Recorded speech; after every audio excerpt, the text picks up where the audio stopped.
लूका रचित सुसमाचार 11वां अध्याय। इस अध्याय में भी लूका मसीह यीशु की मानवता को दर्शा रहा है। यद्यपि वो परमेश्वर था, वो मनुष्य बना और उसमें ईश्वरीयता और मनुष्यता का सिद्ध संतुलन था। हम इसके पश्चात यूहन्ना के अध्ययन में देखेंगे कि मसीह यीशु को परमेश्वर दर्शाता है। इसलिए वो सुसमाचार के अन्य लेखकों की अपेक्षा मसीह यीशु के प्रार्थनाशील जीवन पर अधिक बल देता है। उसने अनेक प्रसंगों में यीशु के प्रार्थना जीवन को हमें दिखाया और इस अध्याय के आरंभ में ही वह लिखता है कि वह किसी जगह प्रार्थना कर रहा था। जब वो प्रार्थना कर चुका तो उसके चेलों में से एक ने उससे कहा, हे प्रभु, जैसे यूहन्ना ने अपने चेलों को प्रार्थना करना सिखाया, वैसा ही हमें भी तू सिखा दे। प्रार्थना सीखी जा सकती है, परंतु सबसे उत्तम विधि है उसका लगातार अभ्यास करना। अनेक लोग हैं जिन्होंने प्रार्थना करना वास्तव में सीख लिया है और वे पूरी पूरी रात प्रार्थना में व्यतीत करते हैं। किसी भी प्रार्थना सहभागिता में कह सकता हूं कि प्रार्थना करने वाले व्यक्ति कौन है, क्योंकि यह उनकी प्रार्थना से प्रदर्शित हो जाता है। उन्होंने सीख लिया है कि प्रार्थना कैसे की जाती है। ये ऐसी कला है जो अभ्यास के द्वारा विकसित की जाती है। उसमें लिखा है, उसके चेलों में से एक ने उससे कहा, हे प्रभु, जैसे यूहन्ना ने अपने चेलों को प्रार्थना करना सिखलाया, वैसे ही हमें भी तू सिखला दे। हमें प्रार्थना करना वरन प्रभावी प्रार्थना करना सिखा दे। इस विषय में सीखने के लिए बहुत कुछ है। यीशु ने उन्हें एक आदर्श प्रार्थना सिखाई जिसे रट कर बोलना नहीं है, परंतु हर एक प्रार्थना की संरचना को समझकर प्रार्थना करना हमें चाहिए। दूसरी आयत में यीशु कहता है, उसने उनसे कहा, जब तुम प्रार्थना करो तो कहो, हे पिता, तेरा नाम पवित्र माना जाए, तेरा राज्य आए, तेरा नाम पवित्र माना जाए। प्रार्थना सदैव प्रभु से एक संबंध से आरंभ होती है। यदि प्रार्थना में स्थापित संबंध नहीं है तो वह निराधार प्रार्थना है। पिता के कान अपने बच्चों की पुकार की ओर लगे रहते हैं। यदि आपका परमेश्वर के साथ ऐसा संबंध है जहां आप उसे पिता कह पाएं, तो आपकी प्रार्थना का आधार स्थापित हो चुका है और आपकी प्रार्थना प्रभावी होगी। ऐसे आधार के अभाव में आपकी प्रार्थना अर्थहीन होती है। हाँ, इसके अतिरिक्त एक और प्रार्थना है जिसे परमेश्वर उस व्यक्ति के मुंह से सुनना चाहता है जिसका संबंध उसके साथ पिता का सा नहीं है, और वो प्रार्थना है, हे परमेश्वर, मुझ पापी पर दया कर। इस प्रार्थना के द्वारा आपका संबंध परमेश्वर से स्थापित हो जाता है और प्रार्थना का वो मनोहर अवसर आपको प्राप्त होता है। अतः प्रार्थना का आधार ही संबंध है। हे पिता, तेरा नाम पवित्र माना जाए। परमेश्वर का नाम इब्रानी भाषा में क्रिया शब्द है जिसका अर्थ है होने वाला। इसका सही उच्चारण हम नहीं जानते हैं। विद्वानों का मानना है कि इसका उच्चारण यहोवा है। हमें उच्चारण से नहीं, हमारा इसके अर्थ से संबंध है, होने वाला। परमेश्वर का नाम महत्वपूर्ण है क्योंकि अपने नाम के द्वारा वो प्रकट करता है कि उसका आपके लिए क्या उद्देश्य है।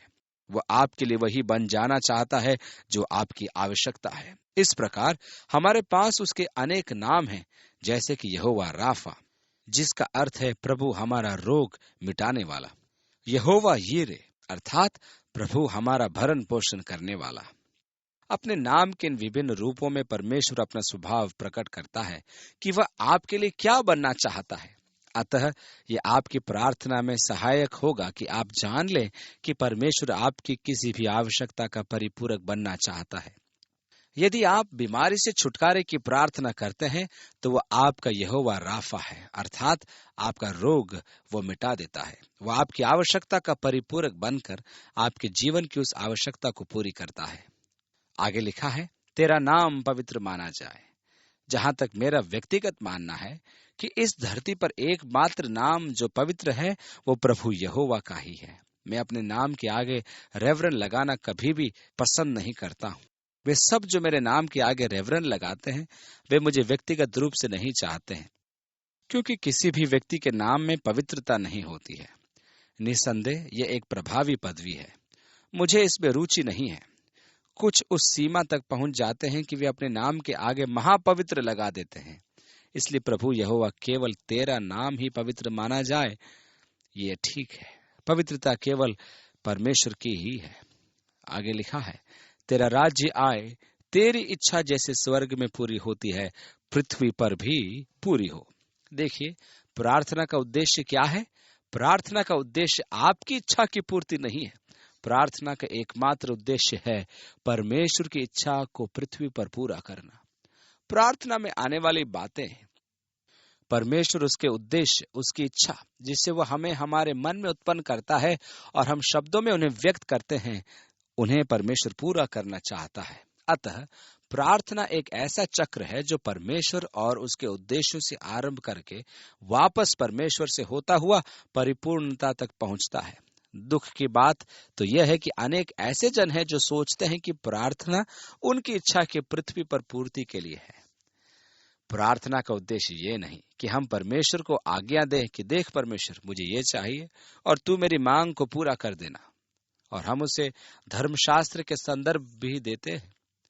प्रार्थना का सही उद्देश्य कभी भी मनुष्य की इच्छा की पूर्ति नहीं है। इसका एकमात्र उद्देश्य है कि परमेश्वर की इच्छा और उसके उद्देश्यों को पूरा करना। अतः यह महत्वपूर्ण है कि प्रार्थना में प्रथम याचना होनी चाहिए कि हे प्रभु, तेरा राज्य आए, तेरी इच्छा पृथ्वी पर पूरी हो। हमारी प्रार्थना का एकमात्र उद्देश्य यह होना चाहिए कि हम इस पृथ्वी पर परमेश्वर की इच्छा की पूर्ति सुनिश्चित करें। अब आपका प्रश्न यह होगा कि यीशु ने यह प्रतिज्ञा दी है, तुम जो कुछ प्रार्थना में मांगोगे तुम्हें दिया जाएगा। क्या उसने नहीं कहा, तुम मेरे नाम से पिता से जो कुछ मांगोगे मैं दूंगा, कि पुत्र के द्वारा पिता की महिमा हो? उसने यह भी तो कहा था कि मांगो तो तुम्हें दिया जाएगा।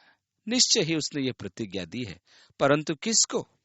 क्या किसी आम व्यक्ति को या अपने शिष्यों को? आप धर्मशास्त्र में पाएंगे कि जब जब उसने ऐसी प्रतिज्ञाएं दी हैं, तब तब वह विशेष रूप से अपने शिष्यों की ओर उन्मुख था। अब मैं पूछता हूं, शिष्यता क्या है? यीशु ने कहा, यदि कोई मेरे पीछे आना चाहता है तो वह अपना इनकार करे, अपना क्रूस उठाए और मेरे पीछे हो ले। ऐसी अवस्था में तो आप जो कुछ प्रार्थना में मांगेंगे आपको निश्चय ही दिया जाएगा।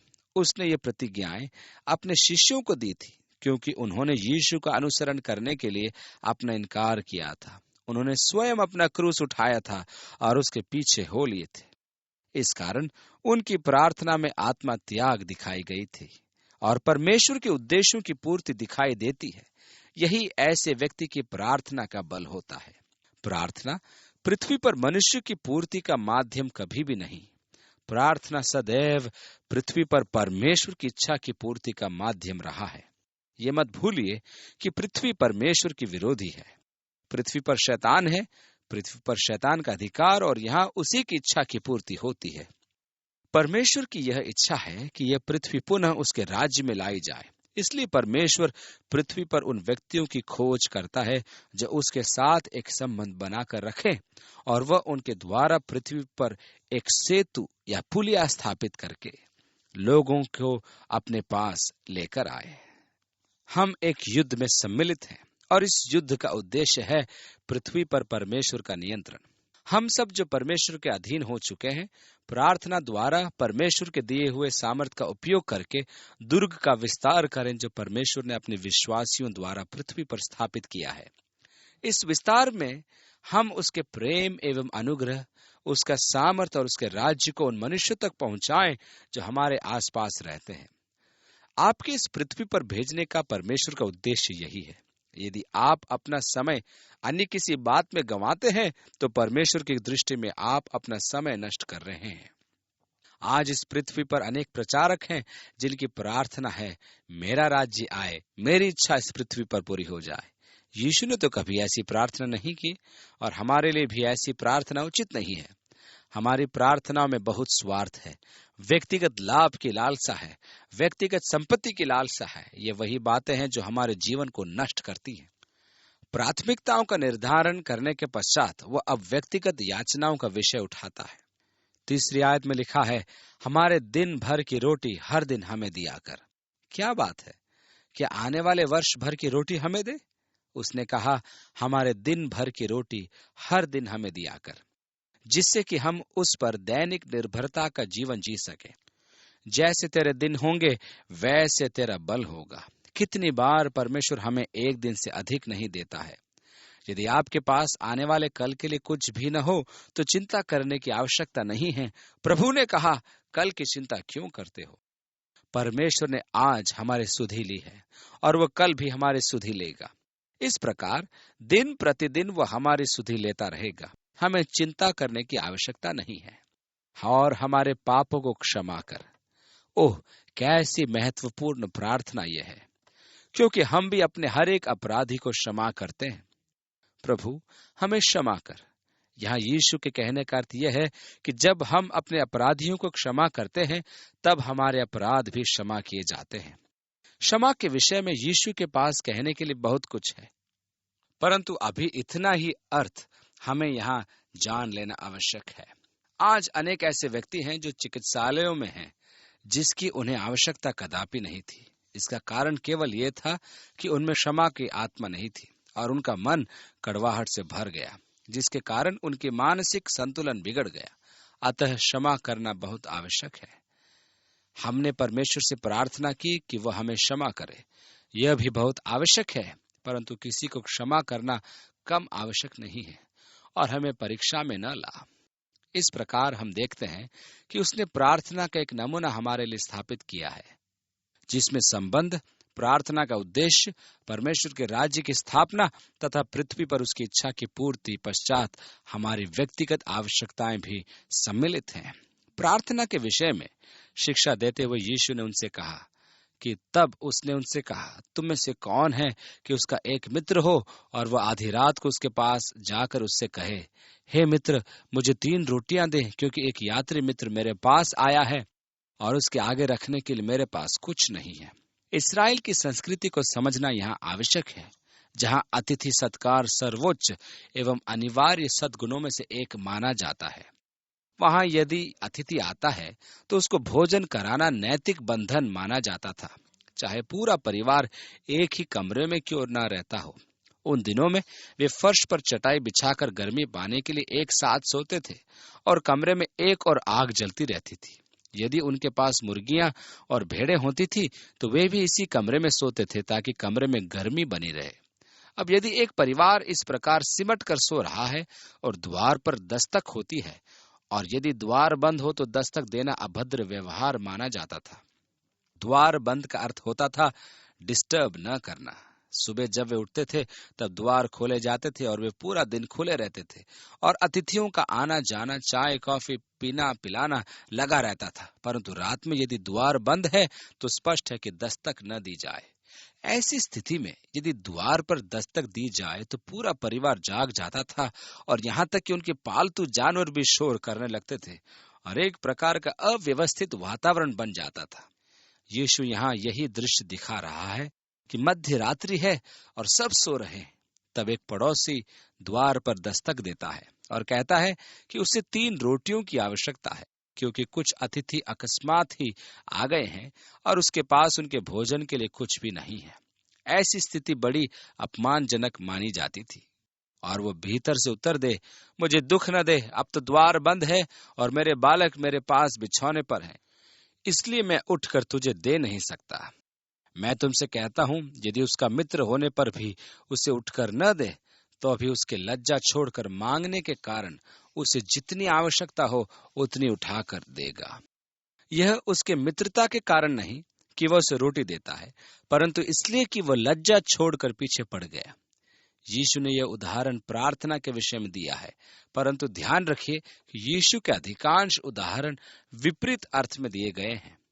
द्वार पर दस्तक देने वाला व्यक्ति प्रार्थनाशील व्यक्ति का प्रतीक है। वह जिद्दी है और वह अपनी जिद पूरी करके छोड़ेगा। क्या इसका अर्थ यह हुआ कि परमेश्वर जब तक हमारे सामने हार न मान ले हम अपनी मांग लिए उसे परेशान करते रहें? नहीं, ऐसा नहीं है। यीशु के कहने का अर्थ यह था कि यदि एक पड़ोसी अपने पड़ोसी की जिद पूरी कर सकता है तो परमेश्वर कितना अधिक करेगा। दूसरे शब्दों में हम कह सकते हैं कि प्रार्थना के विषय में यह एक अच्छा उदाहरण नहीं है। वह तो एक मनुष्य था जिसने अपने पड़ोसी की बेशर्मी और जिद से हार मानकर ऐसा किया, परंतु परमेश्वर के साथ आपके ऐसे व्यवहार की आवश्यकता है। आपका स्वर्गीय पिता सब कुछ जानता है। यीशु ने इसी विषय पर पद 11 और 12 में एक और उदाहरण दिया। प्रार्थना के विषय में यीशु का विचार सुनिए। और मैं तुमसे कहता हूं कि मांगो तो तुम्हें दिया जाएगा, ढूंढो तो तुम पाओगे, खटखटाओ तो तुम्हारे लिए खोला जाएगा। याकूब लिखता है कि हमें न मिलने का कारण है कि हम मांगते नहीं हैं। कितना सच है ये! कितनी बार लोग आकर अपनी कहानी सुनाते हैं, मैं नहीं जानता क्या करूं, मुझे कुछ समझ नहीं आ रहा है। क्या आपने प्रार्थना की? नहीं, आपको मिलता नहीं क्योंकि आप मांगते नहीं। याकूब ने यह भी लिखा है कि तुम अनुचित मांगते हो कि अपनी लालसाओं की पूर्ति करो। अतः प्रार्थना में मांगना है, खोजना है और खटखटाना है। प्रभु ने प्रतिज्ञा दी है कि मांगो तो तुम्हें दिया जाएगा। यह आवश्यक नहीं है कि आपको सदैव वही मिले जो आपने मांगा है। कभी कभी परमेश्वर आपके लिए आपकी इच्छा से उत्तम वस्तु रखे हुए होता है। अनेक बार ऐसा हुआ है कि मैंने परमेश्वर से कुछ मांगा और मुझे वो वस्तु नहीं मिली, परंतु बाद में मुझे उससे भी अच्छी वस्तु दी गई। मैंने मेरे जीवन में सीखा है कि परमेश्वर का नहीं उसके हाँ से कहीं अच्छा होता है। कितनी बार मुझे दुख हुआ कि परमेश्वर ने प्रार्थना का तुरंत उत्तर नहीं दिया, परंतु वह दिन सदैव आया जब मैंने परमेश्वर से कहा, परमेश्वर तेरा धन्यवाद हो, मैं अति प्रसन्न हूं कि तूने उस दिन मेरी प्रार्थना का उत्तर नहीं दिया। मुझे बाद में बोध हुआ कि यदि परमेश्वर उस दिन मेरी प्रार्थना तुरंत सुन लेता तो मैं कैसी परेशानी में पड़ जाता, परंतु उसने मेरी प्रार्थना का उत्तर अवश्य दिया। मांगो तो तुम्हें दिया जाएगा, ढूंढो तो तुम पाओगे, खटखटाओ तो तुम्हारे लिए खोला जाएगा। तुम में से ऐसा कौन पिता होगा कि जब उसका पुत्र रोटी मांगे तो उसे पत्थर दे, या मछली मांगे तो मछली के बदले उसे सांप दे, या अंडा मांगे तो उसे बिच्छू दे? अतः जब तुम बुरे होकर अपने बच्चों को अच्छी वस्तुएं देना जानते हो, तो स्वर्गीय पिता अपने मांगने वालों को पवित्र आत्मा क्यों न देगा। सांसारिक पिताओं, ध्यान दो। आपका पुत्र आपके पास आता है और कहता है, पापा मुझे रोटी मिलेगी? पिता उसे पत्थर दे देता है और कहता है, इसे चबाते रहो। और वो फिर मछली मांगे तो वो उसे सांप पकड़ा दे, या पापा अंडा खाऊंगा कहे तो वो उसे बिच्छू दे दे।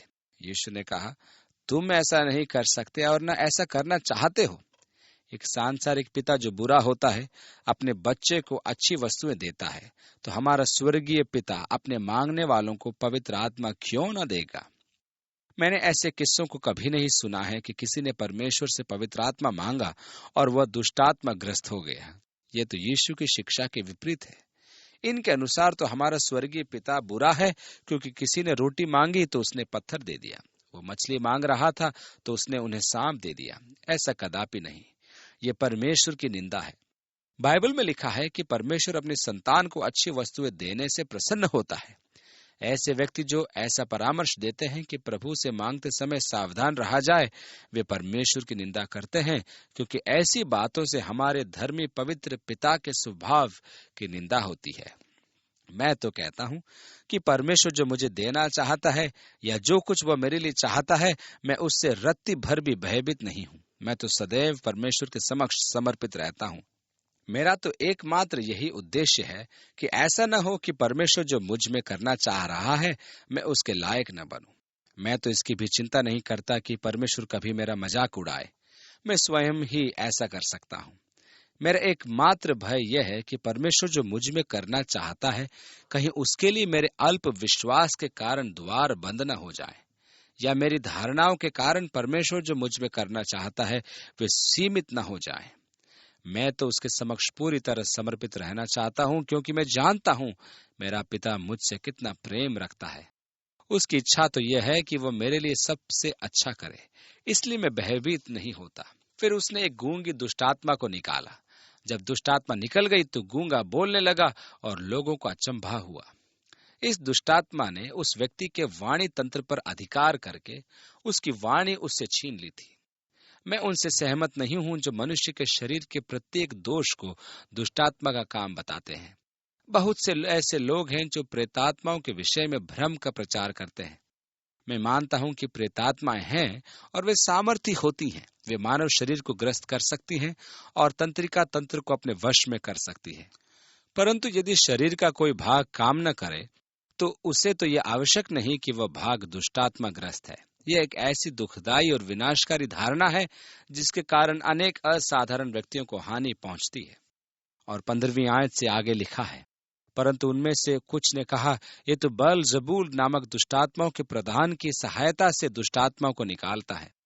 औरों ने उसकी परीक्षा करने के लिए उससे आकाश का एक चिन्ह मांगा, परंतु उसने उनके मन की बातें जानकर उनसे कहा, जिस जिस राज्य में फूट होती है वह राज्य उजड़ जाता है, और जिस घर में फूट होती है वह नष्ट हो जाता है। यदि शैतान अपना ही विरोधी हो जाए तो उसका राज्य कैसे बना रहेगा? क्योंकि तुम मेरे विषय में तो कहते हो कि यह शैतान की सहायता से दुष्टात्मा निकालता है। भला यदि मैं शैतान की सहायता से दुष्टात्माओं को निकालता हूं, तो तुम्हारी संतान किसकी सहायता से निकालती है? इसलिए वे ही तुम्हारा न्याय चुकाएंगे। जोसेफुस के अनुसार प्राचीन काल में उनके पास झाड़ फूंक के सूत्र थे जो सुलेमान से चले आ रहे थे। उनका मानना था कि प्रेत निष्कासन की औषधियां और मंत्री की सुलेमान ने अपनी बुद्धि से खोज की थी।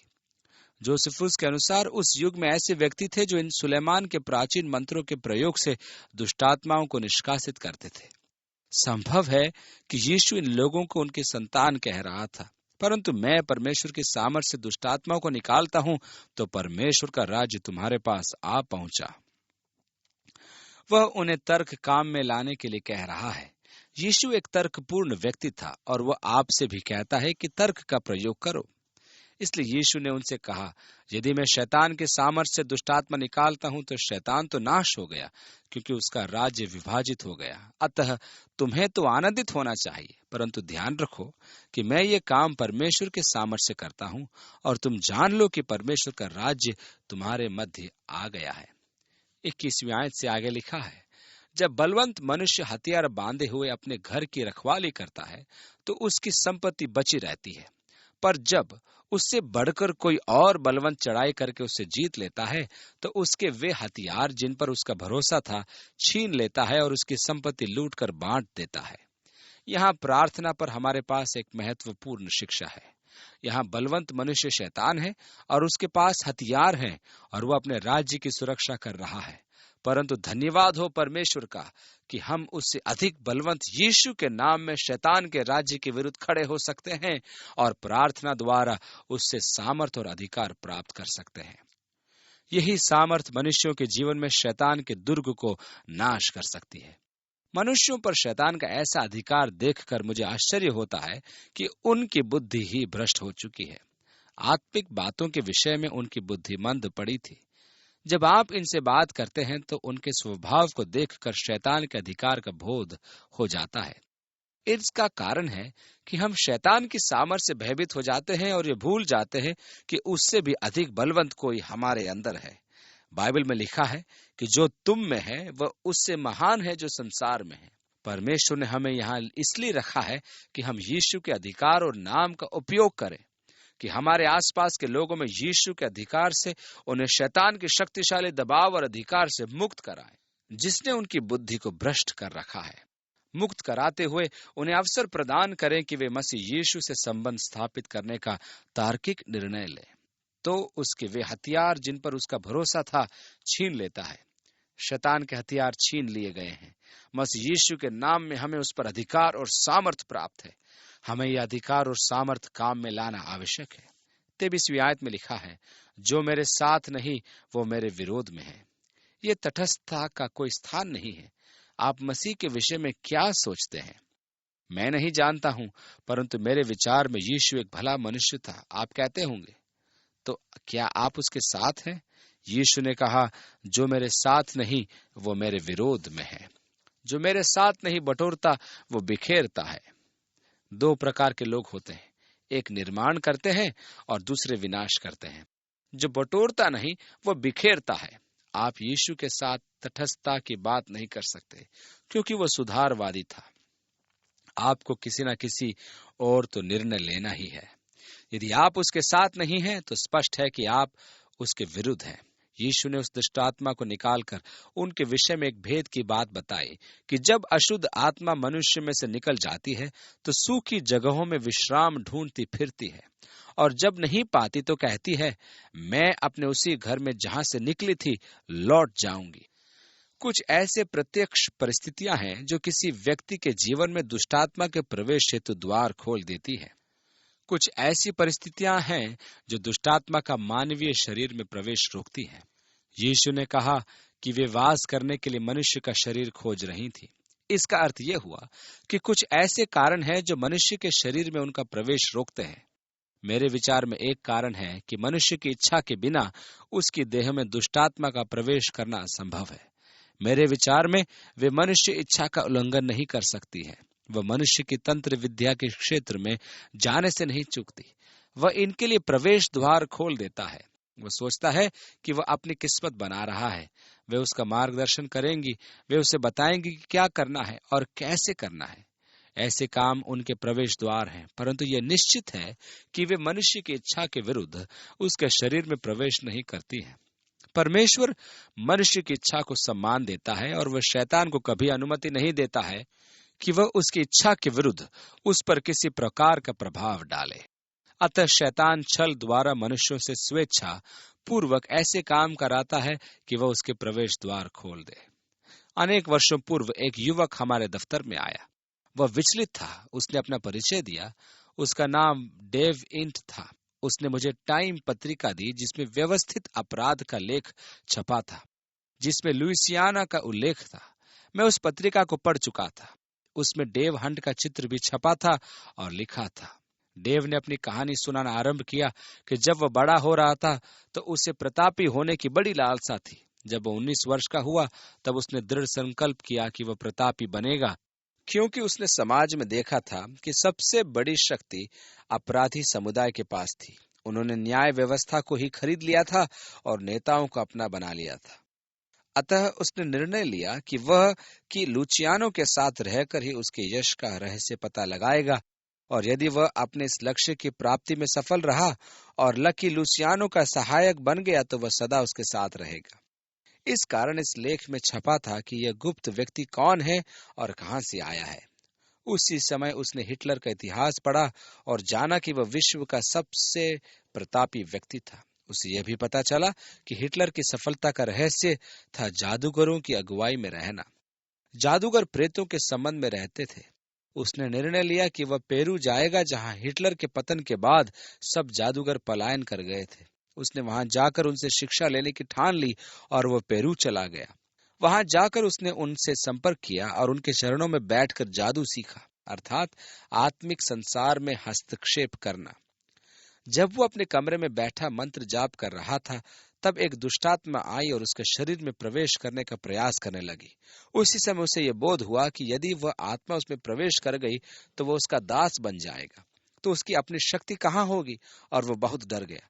उसी समय उसने यीशु को पुकारना आरंभ कर दिया, यीशु मेरी सहायता कर। वह तुरंत ही अपना सामान बांधकर हवाई अड्डे जा पहुंचा और वहां से निकल जाने के लिए हवाई जहाज की प्रतीक्षा करने लगा। आखिरकार वह अपने नगर आ पहुंचा। वहां एक होटल में ठहरा। उसने किसी को सूचना नहीं दी कि वह कहाँ है। वह अपने कमरे में बैठा ही था कि फोन की घंटी बज उठी और फोन करने वाले ने उसका नाम लेकर उसे गुप्त संदेश दिया जिसे वह जानता था। वह उन जादूगरों की भाषा थी। जब उसने उस संदेश का अनुवाद किया तो उसका एक अंश वह भूल गया। वह अभी सोच ही रहा था कि यदि उसे वह अंश ध्यान आ जाए तो उसे संदेश समझ में आ जाएगा। तभी फोन की घंटी फिर बजी और उस पर आवाज सुनाई दी कि संदेश का वह अंश जो वह समझ नहीं पा रहा है वह यह है। देव ने तुरंत पूछा कि वह कौन है। उसने उत्तर दिया कि वह डूड, घाट का संरक्षक है, और एक बुढ़ा व्यक्ति उसे वह संदेश, उसका नाम और नंबर दे गया। देव ने जब उसका हुलिया पूछा तो वह तुरंत समझ गया कि वह उसका पेरू का गुरु था। वह कंपा रहा था और कह रहा था कि अब वे उसका पीछा नहीं छोड़ेंगे। वह जहां जाएगा वे वहां होंगे। वे यहाँ भी हैं और सब कुछ सुन रहे हैं। मैंने उसे आश्वासन दिया कि वे अब उसका पीछा नहीं करेंगे। हमने धर्मशास्त्र के अनुसार उन अंधकार की शक्तियों पर अधिकार और सामर्थ्य की प्रार्थना की, क्योंकि जो हम में वास करता है वह उनसे अधिक सामर्थी है। इस प्रकार हमने उनके हथियार छीन लिए और इन प्रधानताओं और अधिकारों से इस युवक को मुक्ति दिलाई। ये मत सोचिए कि मेरे पास कोई विशेष आत्मिक शक्ति है। मैं आपके ही सदृश परमेश्वर की संतान हूँ, परंतु मैं धर्मशास्त्र जानता हूँ और मैं ये भी जानता हूँ कि मेरा स्थान कहाँ है। मैं यीशु के नाम में अपने अधिकारों को भी जानता हूँ। अभी कुछ समय पूर्व ही मुझे डेव से पत्र प्राप्त हुआ। वह अब एक प्रचारक है। उसने लिखा है कि उस दिन के बाद से वे दुष्ट आत्मा उसे परेशान नहीं करते हैं। वास्तव में एक जादुई संसार है और आप उसमें रुचि न लें, अन्यथा देव की भांति आप भी उनके लिए द्वार खोल देंगे और वे आपके शरीर में प्रवेश करने को प्रयास करेंगी। 25वीं आयत से आगे लिखा है, और आकर उसे झाड़ा बुहारा और सजा सजाया पाती है। तब वह जाकर अपने से बुरी 7 और आत्माओं को अपने साथ ले आती है और वे उसमें बैठकर वास करती हैं, और उस मनुष्य की पिछली दशा पहले से भी बुरी हो जाती है। यहाँ यीशु चेतावनी देता है कि शैतान के निष्कासन से ही संतुष्ट न हो जाइए। वह रिक्त स्थान जो उस दुष्टात्मा के निकलने से उत्पन्न हुआ है, परमेश्वर की आत्मा से भर दीजिए। केवल दुष्टात्मा निकालना उस व्यक्ति के लिए अत्यंत विनाशकारी हो सकता है। लोग मेरे पास आकर कहते हैं कि मुक्ति की प्रार्थना कीजिए। मैं उन्हें उत्तर देता हूं कि मैं मुक्ति की नहीं बल्कि आत्मा के प्रवेश की प्रार्थना करता हूं। मसीह यीशु के सामर्थ का आपके जीवन में प्रवेश की प्रार्थना मैं करता हूं। जब वह प्रवेश करेगा तो अंधकार दूर हो जाएगा, क्योंकि अंधकार ज्योति के सामने नहीं रुकता है। इसलिए यदि आप मुक्ति के लिए आते हैं तो मुक्तिदाता के लिए आइए, अन्यथा मुक्ति के पश्चात यदि मुक्तिदाता ने प्रवेश नहीं किया तो आपकी दशा पहले से भी बुरी होगी। जब वह ये बातें कह ही रहा था तो भीड़ में से किसी स्त्री ने ऊंचे शब्द से कहा, धन्य है वो गर्भ जिसमें तू रहा और वे स्तन जो तूने चूसे। मरियम के उपासकों का आधार, परंतु यीशु का उत्तर सुनिए। उसने कहा, हाँ, परंतु धन्य वे हैं जो परमेश्वर का वचन सुनते और मानते हैं। और जब अनेक जन एकत्र हो गए तो उसने कहा, जब बड़ी भीड़ इकट्ठी होती जाती थी तो वह कहने लगा, इस युग के लोग बुरे हैं, वे चिन्ह उन्हें न दिया जाएगा। जैसा योना निनवे के लोगों के लिए चिन्ह ठहरा, वैसे ही मनुष्य का पुत्र भी इस युग के लोगों के लिए ठहरेगा। योना 3 दिन 3 रात व्हेल मछली के पेट में रहा था और फिर जीवित निकल आया था। उसी प्रकार यीशु भी 3 दिन 3 रात भूगर्भ में रहा, उसके बाद जीवित आया और स्वर्ग में चला गया।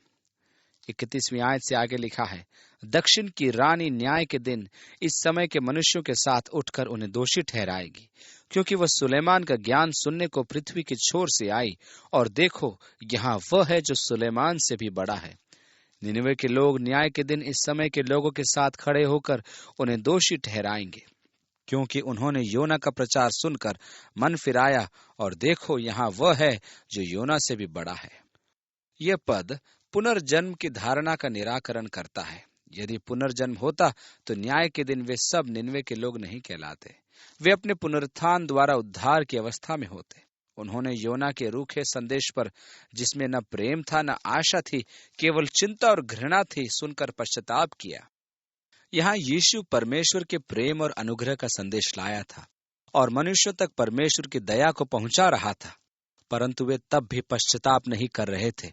अतः इनसे अच्छे वे होंगे जिन्होंने पश्चाताप किया था। आगे लिखा है, कोई मनुष्य दिया जला के तलघर में या पैमाने के नीचे नहीं रखता, परंतु दीवट पर रखता है कि भीतर आने वाले उजियाला पाएं। तेरे शरीर का दिया तेरी आंख है, इसलिए जब तेरी आंख निर्मल है तो तेरा सारा शरीर भी उजियाला है, परंतु जब वह बुरी है तो तेरा शरीर भी अंधेरा है। मनुष्य के मस्तिष्क का प्रवेश द्वार उसकी आंख है, इसलिए अपनी आंख के माध्यम से वह जो कुछ अपने मस्तिष्क में बोता है वही काटता है। यदि शारीरिक लालसाएं पूरी की गई हैं तो विनाश की फसल ही काटी जाएगी। यदि आंख परमेश्वर पर लगी रही तो शरीर ज्योतिर्मय रहेगा, परंतु यदि आंख कुकर्म पर लगी रही तो शरीर अंधकार में रहेगा। इसलिए चौकस रहना कि जो उजियाला तुझ में है वह अंधेरा न हो जाए। इसलिए यदि तेरा सारा शरीर उजियाला हो और उसका कोई भाग अंधेरा न रहे तो सबका ऐसा उजियाला होगा जैसा उस समय होता है जब दिया अपनी चमक से तुझे उजाला देता है। जब वह बातें कर रहा था तो किसी फरीसी ने उससे विनती की कि मेरे यहाँ भोजन कर। वह भीतर जाकर भोजन करने बैठे। फरीसी को यह देखकर अचंभा हुआ कि उसने भोजन करने से पहले स्नान नहीं किया। स्नान से अर्थ है हाथ धोने की प्रथा। उन्हें एक विशेष मात्रा में पानी से हाथ धोना होता था, जिसमें मात्र साधारण धोना ही नहीं, आपको हाथ बाहर निकालकर ऊपर की ओर उठाकर रखने होते थे, और जब पानी डाला जाता था तो आपको उंगलियों और हाथों को आपस में रगड़ने होते थे।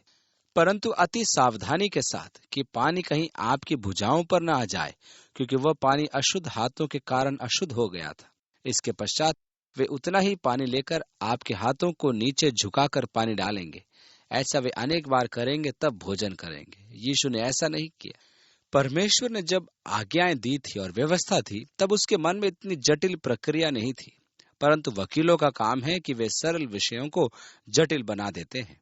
47वीं आयत में लिखा है, हाय तुम पर, तुम उन भविष्यद्वक्ताओं की कब्रें बनाते हो जिन्हें तुम्हारे ही बाप दादों ने मार डाला था। अतः तुम गवाह हो और अपने बाप दादों के कामों से सहमत हो, क्योंकि उन्होंने उन्हें मार डाला और तुम उनकी कब्रें बनाते हो। तुम स्मारक बनाते हो, परंतु तुम्हारे बाप दादों ने उनका वध किया। इसलिए परमेश्वर की बुद्धि ने भी कहा है, मैं उनके पास भविष्यद्वक्ताओं और प्रेरितों को भेजूंगी और वे उनमें से कुछ को मार डालेंगे और कुछ को सताएंगे।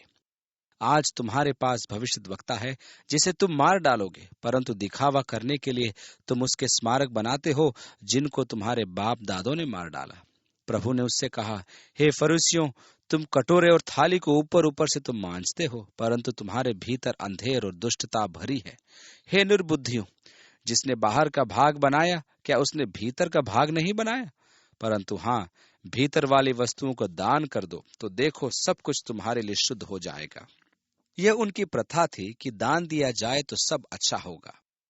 पर हे फरीसियों, तुम पर हाय, तुम पुदीने और सुदाब का और भांति के साग पात का 10वां अंश देते हो, परंतु न्याय को और परमेश्वर के प्रेम को टाल देते हो।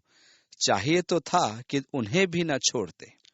व्यवस्था में मसालों के दशवांश को देने की भी प्रथा नहीं थी, परंतु वे उन्हें इसलिए देते थे कि अपने बगीचे की प्रशंसा बढ़ाएं। वे दशवांश पूरा देते थे, परंतु वे न्याय की बातें और परमेश्वर के प्रेम को टाल देते थे। हे फरीसियों, तुम पर हाय, तुम आराधनालयों में मुख्य मुख्य आसन और बाजारों में नमस्कार चाहते हो।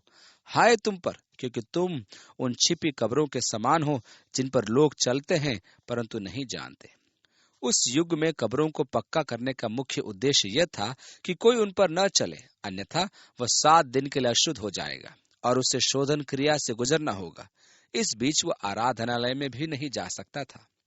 यीशु ने कहा कि फरीसी तो छिपी कब्रों के समान है, जो मनुष्य को अनजाने में अशुद्ध कर देती हैं। उनकी शिक्षाएं मनुष्य को शुद्ध नहीं परंतु अशुद्ध करती हैं। और 45 में लिखा है, तब एक व्यवस्थापक ने उसको उत्तर दिया, हे गुरु, इन बातों के कहने से तू हमारी निंदा करता है। उनके द्वारा व्यवस्था का अर्थ निर्धारण वास्तव में मनुष्यों के लिए एक भारी बोझ था। सब्त के दिन बोझ उठाना मना था। वे बोझ उठाना किसे कहते थे? यदि आपने अपना एक नकली दांत कहीं रखा है और आप उसे उठाते हैं तो वो बोझ के तुल्य है। यदि आपकी आंख नकली है तो आप बोझ उठा रहे हैं। नकली हाथ या पैर सब बोझ उठाने में आते थे। अब चलने के बारे में सुनिए। आप 1000 गज की दूरी पार कर सकते थे, ताकि जितने भविष्यद्वक्ताओं का लहू जगत की उत्पत्ति से बहाया गया, सबका लेख इस युग के लोगों से लिया जाए। हाबिल की हत्या से लेकर जकरिया की हत्या तक, जो वेदी और मंदिर के बीच में घात किया गया। मैं तुमसे सच कहता हूं, इन सब का लेख इसी समय के लोगों से लिया जाएगा। क्यों? क्योंकि जिसकी भविष्यवाणी भविष्यद्वक्ताओं ने की थी, तुम उसे मार डालोगे। हाय तुम व्यवस्थापकों पर, तुमने ज्ञान की कुंजी ले तो ली, परंतु तुमने आप ही प्रवेश नहीं किया और प्रवेश करने वालों को भी रोक दिया। यह बहुत महत्वपूर्ण है, क्योंकि हमारी सेमिनारी के शिक्षक परमेश्वर के वचन को अन्य रूप प्रदान करते हैं और ये मानते हैं कि ईश्वरीय ज्ञान की कुंजी उनके हाथ में है। वे स्वयं तो परमेश्वर के राज्य में प्रवेश करेंगे नहीं और सीधे साधे विश्वासियों को भी नहीं जाने देंगे। आज कितनी ही ऐसी कलीसियां हैं जो प्रचार के काम का विरोध करती हैं तथा उनमें त्रुटियां निकालती हैं। वे तो स्वर्ग जाएंगे नहीं, परंतु जो स्वर्ग जाने के लिए तत्पर हैं उनको भी पकड़कर रोक देते हैं। जब वो वहां से निकला तो शास्त्री और फरीसी बुरी तरह उसके पीछे पड़ गए और छेड़ने लगे कि वह बहुत सी बातों की चर्चा करे और घात में लगे रहे कि उसके मुंह की कोई बात पकड़े।